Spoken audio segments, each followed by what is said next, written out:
দেখো, অনেকেই কমেন্ট করেছে যে দাদা রিপোর্ট রাইটিং সম্পর্কে কিছু বলো, রিপোর্ট রাইটিং সম্পর্কে কিছু বলো। তাই আমি বললাম ঠিক আছে, রিপোর্ট রাইটিং সম্পর্কে একটা ভিডিও নিয়ে আসি।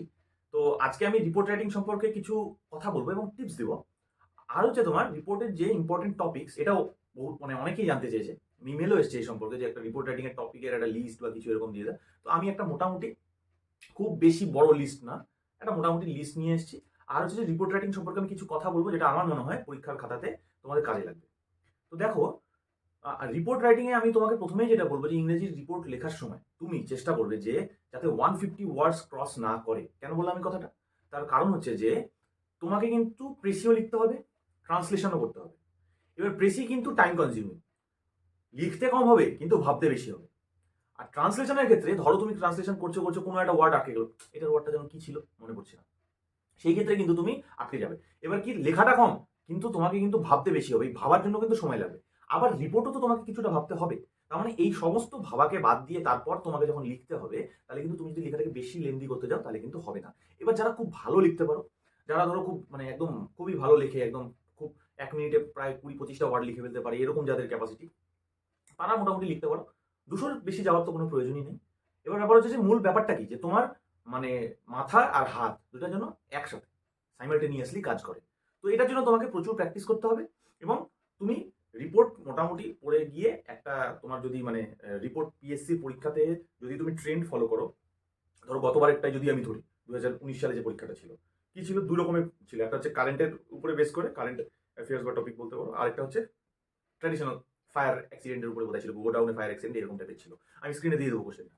এবারে ব্যাপার হচ্ছে যে এখানে যদি তুমি কারেন্ট অ্যাফেয়ার্স বেসটা দেখো, সেখানে কারেন্ট অ্যাফেয়ার্স বেসটা কি না, কোভিড-19 এর উপরে, কোভিড ইয়ের উপরে। তো তখন করোনার সময় এর থেকে বেশি কারেন্ট অ্যাফেয়ার্স তো আর কিছুই হয় না। তো কারেন্ট অ্যাফেয়ার্স যে খুব কঠিন দিচ্ছে তা কিন্তু না, যদি 2019টাকেই ফলো করি শুধুমাত্র। এবার ব্যাপার হচ্ছে যে অনেকেই কারেন্ট অ্যাফেয়ার্স রিলেটেড এই সমস্ত টপিক নিয়ে একটা টেনশন যে দাদা ডেটা এত কিভাবে ইয়ে করবো, কোথার থেকে এত ডেটা পাবো, ডেটা কালেক্ট করতে অসুবিধা হচ্ছে। আমার কথা হচ্ছে যে তোমাকে খুব বেশি মানে একদম ডিটেলস ডেটা কালেকশন করে তোমাকে কিন্তু লিখতে হবে না। তুমি মানে 150 to 200 ওয়ার্ডস এর মধ্যে লিখবে, তোমার অত ডেটা দিয়ে কাজ কি? তোমার রিপোর্ট রাইটিং এর ক্ষেত্রে তোমরা জানো যে 5টা ডাব্লিউ থাকে: what, when, who, where, why, এরকম টাইপের 5টা বোধহয় থাকে। এই 5টা তোমাকে মোট কথা করতে হবে। এবার এই 5-এর যদি তোমার আনসার হয়ে যায়, তাহলে কিন্তু তোমার রিপোর্টটা মোটামুটি একটা জায়গায় চলে আসে। তার সাথে তুমি ফরম্যাটে যে সমস্ত লেখালেখি করতে হয়, টাইটেল দিতে হয়, এই সমস্ত তো তোমাকে করতেই হবে। এবার ব্যাপার হচ্ছে যে ডেটা নিয়ে বেশি ভাবনা চিন্তার কোনো কিন্তু দরকার নেই। যেমন ধরো আমি একটা তোমাকে এক্সাম্পল বলি, যে ধরো ওমেন্স ক্রিকেট ওয়ার্ল্ড কাপ যেটা ভারত জিতলো, এখানে তোমাকে প্রচুর ডেটা জানার কিন্তু কোনো প্রয়োজন নেই। যে মোটামুটি তুমি যদি জানো যে কে ক্যাপ্টেন ছিল, আর হচ্ছে যে তোমার রান কত হয়েছিল, আর কত উইকেট ইয়ে হয়, এই সমস্ত মোটামুটি ছোট ছোট জিনিসগুলো জানলেই কিন্তু হবে। যে একদম প্রচুর ডিটেলসে চলে গেলাম, হ্যাঁ, যে ওই আরেকজনের টিমের অলরাউন্ডার কে ছিল, ওই টিমের কোচের নাম কি, এই সমস্ত কিন্তু জানার কোনো প্রয়োজন পড়বে না, ঠিক? তো মোটামুটি যে লিখলেই একটা হবে। এবার আমি রিপোর্টের কতগুলো মানে যে টপিকগুলো দেবো তার মধ্যে আমি কতগুলো কি করবো না ভাগ করেছি, যে কিরকম না, ধরো কারেন্ট অ্যাফেয়ার্স বেসড যে টপিক, সেই টপিক আমি মোটামুটি কয়েকটা নিয়ে আসছি। আর হচ্ছে তোমার ইনসিডেন্ট বেসড, অর্থাৎ বিভিন্ন রকমের যে ঘটনা হয়, ট্র্যাজিক ইনসিডেন্ট বলো বা এইরকম টাইপের। আরেকটা টাইপ হয় হচ্ছে যে গভর্নমেন্টের বিভিন্ন রকমের ইনিশিয়েটিভ, বিভিন্ন রকমের ক্যাম্পেইন, এই টাইপের। আরেকটা টাইপ হয় হচ্ছে যে এদের কারোর সাথে কিছু মিলে না, এরকম টাইপের। এখানে আরেকটা কথা বলে রাখি, তোমার সিলেবাসে কিন্তু লেখা আছে যে রিপোর্ট রাইটিং। এবার রিপোর্ট না, কি কি হয় জানো তো, নিউজ পেপার রিপোর্ট হয়, আরেকটা টাইপের রিপোর্ট হয় কিনা অফিসিয়াল রিপোর্ট টাইপের, এরকম হয়। হ্যাঁ, এই অফিসিয়াল রিপোর্ট আমার মাথায় আসছে না লাস্ট কবে এসেছিল, তবে এরকম কিন্তু হয়। তো আমি বলবো যে এটার প্রিপারেশনও একটুখানি নিয়ে নিতে, বেশি প্রিপারেশন না, জাস্ট একটা ফর্মেট দেখে চলে যাবে। যদি ইন কেস চলে আসে তাহলে যাতে লেখা যায়। আমি না হয় একদম শেষের দিকে একটা ফর্মেট কিছু দিয়ে দেবো, ওটা নিয়ে বেশি ভাবতে হবে না, বলার কথা বলে রাখলাম। নিউজ পেপার রিপোর্টের টাইপেরই সাধারণত পিএসসিতে আসে। এবারে আমি একটা একটা করে সোজাসুজি টপিকে চলে যাচ্ছি যে কি কি টপিকে আমরা পড়তে হবে। তো আমার মনে হচ্ছে যে এই কারেন্ট অ্যাফেয়ার্স গুলো যদি আপাতত তুমি রেডি করো তাহলে কিন্তু হয়ে যাবে। যেমন প্রথম হচ্ছে যে আহমেদাবাদের যে প্লেন ক্র্যাশটা হয়েছিল, খুবই দুঃখের ঘটনা, সেটা। দ্বিতীয় হচ্ছে আমাদের নর্থ বেঙ্গলে যে ফ্লাড হয়ে গেল, সেটা। উমেন্স ক্রিকেট ওয়ার্ল্ড কাপ আমি যেটা বললাম সেটা তো অবশ্যই। Operation Sindoor, Pahalgam terror attack, এটাকেও এটার সাথে একই সাথে ইয়ে করা যেতে পারে। Role of artificial intelligence, artificial ইন্টেলিজেন্সের উপরে কিছু একটা কিন্তু প্রেডিক্ট করা যেতে পারে। এরপর ধরো করমণ্ডল যে ট্রেন অ্যাক্সিডেন্ট যেটা হয়ে গেল, সেটা। কলকাতাতে যে প্রচন্ড বৃষ্টি হলো, মানে যেটা ক্লাউড বাস্টের মতন হয়ে গেল না, সেই জিনিসটাও কিন্তু ইম্পর্টেন্ট। এবার দেখো নেপালের জেন জি, এই জায়গাটা হচ্ছে যে মানে আমাকে অনেকেই জিজ্ঞেস করেছিল দাদা এটা দেখো তুমি এটাকে তৈরি করতে পারো, কোনো অসুবিধা নেই, তবে আমার মনে হয় না পিএসসি ক্লার্কশিপের পরীক্ষাতে নেপালের জেন জির প্রোটেস্ট তোমাকে দেবে, তবুও তৈরি করে যাও, কোনো অসুবিধা নেই। গ্লোবাল ওয়ার্মিং একটা মানে আসার মতন মোটামুটি, তবে জানি না ক্লার্কশিপে দেবে কিনা।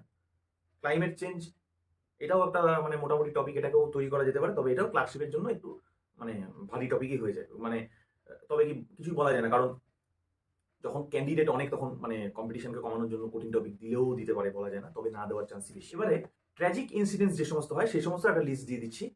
এই জিনিসের আমি আগেই বলে দিচ্ছি, এই সমস্ত ইনসিডেন্টস বলো বা অ্যাক্সিডেন্ট বলো বা ডিজাস্টার বলো, এই জিনিস কিন্তু একদম ভালো মতন প্রিপেয়ার করে যাওয়া সম্ভব। যে কোনো রকম ভাবে যে কোনো অ্যাঙ্গেল থেকে লিখ না কেন, তুমি একদম ঠিকঠাক মতন লিখে আসতে পারবে যদি ভালো মতন প্র্যাকটিস করে যাও। এই রিলেটেড কিভাবে লিখতে হবে না হবে একদম ডিটেলস আমি দিয়ে দেবো, একদম রিসেন্টলি আমি একদম ডিটেলস তোমাকে সেটা ভিডিও আপলোড করে দেবো। এবার আমি লিস্টটা দিয়ে দিচ্ছি, যে ধরো boat capsize, fire accident, flood, earthquake, train accident, plane crash, যেরকম বললামই, এই সমস্ত জিনিসগুলো কিন্তু রেডি করতে হবে। এরপরে আরেক ধরনের প্যাটার্ন যেরকম তোমার থাকে, ধরো বিভিন্ন গভর্নমেন্টের ক্যাম্পেইন, অ্যাওয়ারনেস এরকম টাইপের, যেমন ধরো ক্যাম্পেইন এগেনস্ট পোলিও বা কোনো ভ্যাকসিনেশন ড্রাইভ, বা ধরো তোমার হচ্ছে কোনো মানে ড্রিঙ্কিং ওয়াটার ফেসিলিটি স্ট্যাটাস কি, এই সমস্ত জিনিসের উপরে, বা ধরো স্বচ্ছ ভারত মিশনের উপরে কিছু একটা দিয়ে দিল, এরকম টাইপের জিনিস কিছু, যেগুলো কিনা গভর্নমেন্টের ইনিশিয়েটিভ, সেই সমস্ত ইনিশিয়েটিভের ইমপ্লিমেন্টেশন ঠিকঠাক কিভাবে হচ্ছে না হচ্ছে তার উপরে কোনো একটা রিপোর্ট রাইটিং। এবারে কিছু যদি তুমি প্রিভিয়াস ইয়ারের কোশ্চেন দেখো, ক্লার্কশিপের না কিন্তু অন্য পরীক্ষার, এবার আলটিমেটলি কোশ্চেনটা তো পিএসসি বানাচ্ছে, তো বাকি পরীক্ষাতে যে সমস্ত কোশ্চেন আসছে সেটাও কিন্তু পিএসসির এক্সপেক্টেড প্যাটার্ন হিসেবে তোমাকে ধরে নিতে হবে। সেখানে আমার মানে যতদূর মানে এক্স্যাক্ট ইয়ারটা মনে পড়ছে না, আমি স্ক্রিনে দিয়ে দেবো।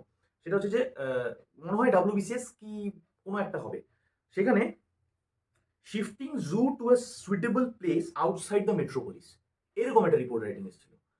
এবার দেখো এই জিনিসটাকে তুমি কিভাবে প্রেডিক্ট করতে পারো, যদি কেউ প্রেডিক্ট করতে পারে তো খুবই ভালো, কিন্তু সাধারণত এরকম টাইপের খুব একটা প্রেডিক্ট করা সম্ভব হয় না, এটা তোমাকে নিজের মতন করে লিখতে হবে ওখানে বসে। এই সমস্ত জিনিস কিন্তু বেশি আলাদা করে প্রিপেয়ার করে যাওয়া সম্ভব নয়।